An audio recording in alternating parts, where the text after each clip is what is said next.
میں نے 15 سال پہلے میں نے یہ ویلفیئر کا کام میں نے سٹارٹ کیا تھا.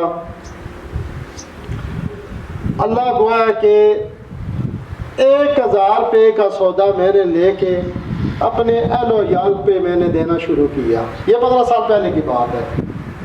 تو آج 15 سال کا اتنا اللہ تعالیٰ کا کرم ہوا کہ 15 سال جو بیچ میں جو عرصہ گزرا ہے، آپ یقین کیجئے یہ ینگ جو بیٹھے ہیں، میں بات اس لیے کرتا ہوں کہ زیادہ سے زیادہ لوگ اس سے موٹیویٹ ہوں اور زیادہ سے زیادہ لوگ فلاحی کام کریں. تو 15 سال یہ جو بیچ میں عرصہ گزرا ہے، اس عرصے میں اللہ تعالیٰ نے مجھے اتنی ترقی دی ہے اس کام میں، ویلفیئر کے حوالے سے میں بات کر رہا ہوں، کہ ہر سال میرا فکر بڑھتا چلا گیا. میں پہلے عام حالات میں سپورٹ کیا کرتا تھا، پھر ساتھ ساتھ جب رمضان آتا تو رمضان میں زیادہ بڑھ چڑھ کے میں کام کیا کرتا تھا. اپنے پہلے گاؤں سے میں نے سٹارٹ کیا، پھر دوسرے گاؤں تک میں چلا گیا. ہماری رہائش تو زیادہ راولپنڈی ہے اور راولپنڈی میں بھی لگاتار میں کرتا گیا. تو آج اللہ کا فضل ہے اتنا کہ میں نے تقریباً 1 سال ہو گیا مجھے، میں نے اپنی رئیس ویلفیئر فاؤنڈیشن اپنی بنائی ہے. وہ میں نے رجسٹرڈ کروائی ہے کہ حکومتی سطح پہ بھی کوئی مسئلہ نہ ہو، کیونکہ جب میں نے ویلفیئر کا کام کرنا ہے تو کوشش کرنی چاہیے انسان کو کہ جس ریاست میں انسان رہتا ہے اس کے بھی قوانین کو مد نظر رکھتے ہوئے میں نے ویلفیئر فاؤنڈیشن جو ہے رجسٹرڈ کروائی.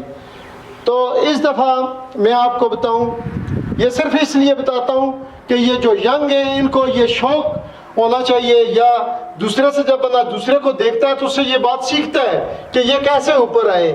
ہمارا نہ کوئی، ہم اسی علاقے کے رہنے والے، یہ چھوٹے بھائی ہیں حافظ وکیل صاحب، ہمارا نہ ہی کوئی بہت بڑی ہم ملوں کے مالک ہیں، نہ ہی کوئی ہمارے پاس بہت بڑے کوئی پلازے ہیں، لیکن یہ میری ایک سوچ ہے. ویلفیئر انسان سوچ سے شروع کرتا ہے. جب آپ کی کسی دوسرے کے لیے اچھی سوچ ہوگی کہ میں نے کسی کی مدد کرنی ہے، جب آپ سوچیں گے تو اللہ تعالیٰ اس میں برکت ڈالتا ہے. تو آج الحمدللہ اس رمضان میں ہم نے، پہلے میں 100 200 300 تک میرا فکر تھا، اور اس مرتبہ اللہ کا احسان ہے کہ میں ہزاروں کی تعداد میں چلا گیا ہوں. اس دفعہ جو میں کام کر رہا ہوں یہ اللہ کا احسان ہے کہ ہزاروں کی تعداد میں ہم نے راشن تقسیم کرنا ہے. اور سب سے پہلا جو افتتاح ہے آج یہ اپنے علاقے سے میں شروع کر رہا ہوں. بقایا میں نے رجسٹریشن کی ہے مختلف علاقوں کی، میں تقریباً KPK میں علاقہ غیر سے بھی میں نے رجسٹریشن کی ہے، دیر سے کی ہے، کشمیر سے کی ہے. تو میرا مشن یہ ہے کہ کام پہلی بات کہ میں خود کرتا ہوں، مجھے اس کام کا شوق ہے. اس شوق نے مجھے دیکھیں کہ میرا کوئی بڑا بزنس نہ ہونے کے باوجود اللہ تعالیٰ نے میرے کاروبار میں بھی اتنی برکت ڈالی ہے کہ میں کماتا ہوں پیسے اور اسی کام کے لیے کماتا ہوں. اور دیکھیں کہ ایک فگر سے لے کے آج اللہ تعالیٰ نے مجھے ہزاروں کی تعداد میں یہ کام کرنے کی توفیق دی ہے. یہاں پہ بڑے بڑے، حالانکہ میں نے MPs پاکستان میں کتنے سیاسی لوگ ہیں، لیکن میں خود یہ کام کرتا ہوں. خود میں کام اس لیے کرتا ہوں کہ میری زیادہ کوشش ہوتی ہے کہ مستحق لوگوں تک چیز پہنچائی جائے. اکثریت میں لوگ جو زکوٰۃ بھی دیتے ہیں وہ خود تکلیف سے گزرنا پسند نہیں کرتے. وہ زیادہ سے زیادہ محلے میں یا کوئی جاننے والے 2 3 4 بندے ان کو زکوٰۃ دے دی یا پیسے دے دیے جو بھی زکوٰۃ کے بنتے ہیں، یا ویسے بندہ صدقہ کرتا ہے. تو میری یہ کوشش ہوتی ہے کہ میں زیادہ سے زیادہ پاکستان کی جو مستحق ہماری بہنیں بیوہ ہیں جن کا کوئی کمائی کا ذریعہ نہیں ہے ان کو سپورٹ کریں، اور جو ہمارے پاکستان کے خوددار لوگ ہیں اور سرپوش ہیں جو کسی سے مانگ نہیں سکتے. اکثریت میں آپ نے یہ دیکھا ہوگا کہ بعض لوگ اکثریت میں مانگ کے بھی گزارا کر لیتے ہیں، انہیں مانگنے میں کوئی شرمندگی نہیں ہوتی، وہ پروفیشنل ہوتے ہیں اس کام میں، مانگنا ان کا ایک پیشہ ہوتا ہے. لیکن اسی معاشرے میں بعض لوگ ہوتے ہیں کہ جو اپنا خون چوس چوس کر مر جاتے ہیں وہ سسکیاں لے لیتے، لیکن کسی کے آگے وہ ہاتھ پھیلانا وہ پسند نہیں کرتے.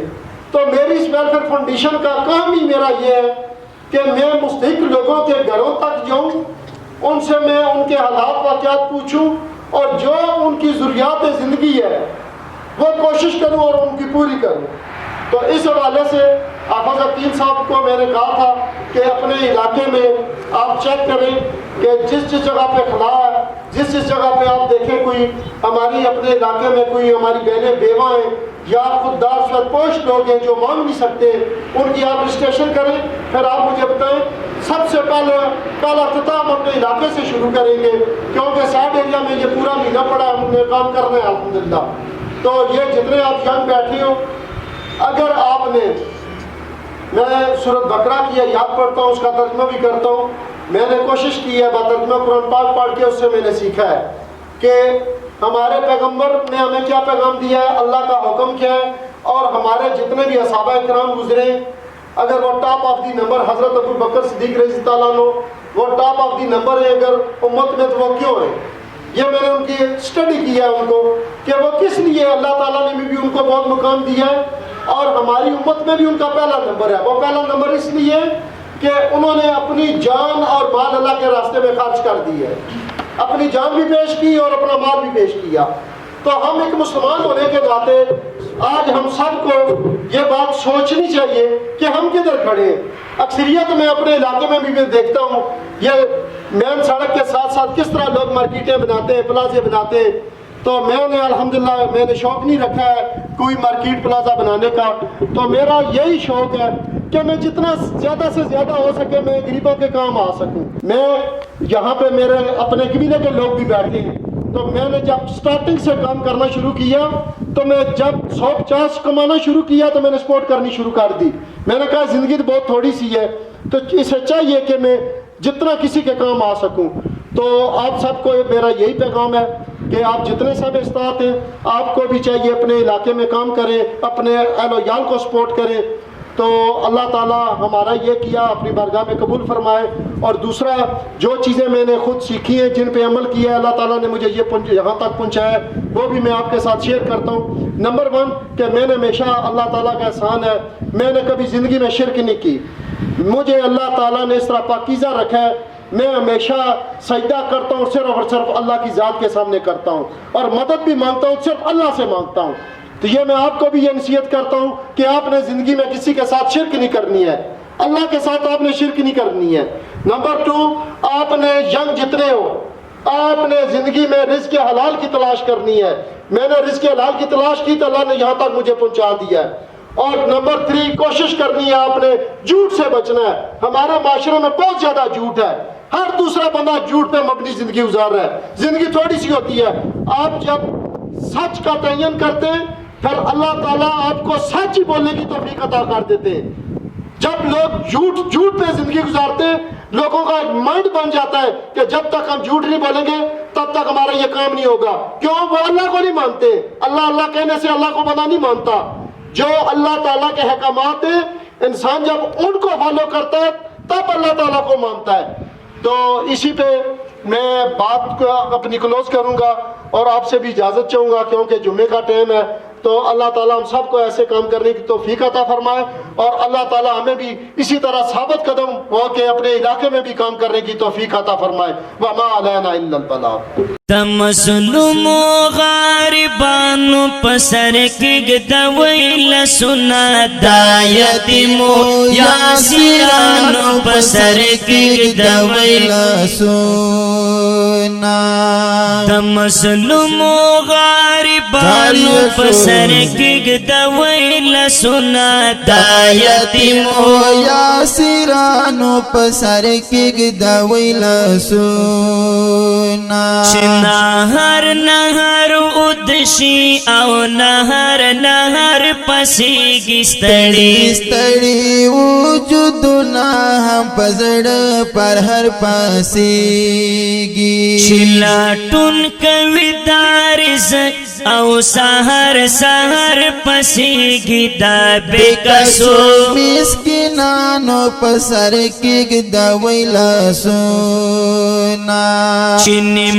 گڑی وجود گرزی لہر چاکا وسوالنا دا اللہ پنام غاڑی خیرتنا زاکتنا چپ سرو غرمو کی گرزی خوار وی هر زیل سنا دا بی وسو وسو معذورانو پسر کېږ دوی لاسونه د چې غواړي خیرتونه دا به هم د چا بچي وي دا چې سری ګریوان ګرځي دا به هم د چا زړګی وي د ترسو پوری بغم وی او ترسو ببی وسی وی دا ګلانو ماشومانو پسر کېږ دوی لاسونه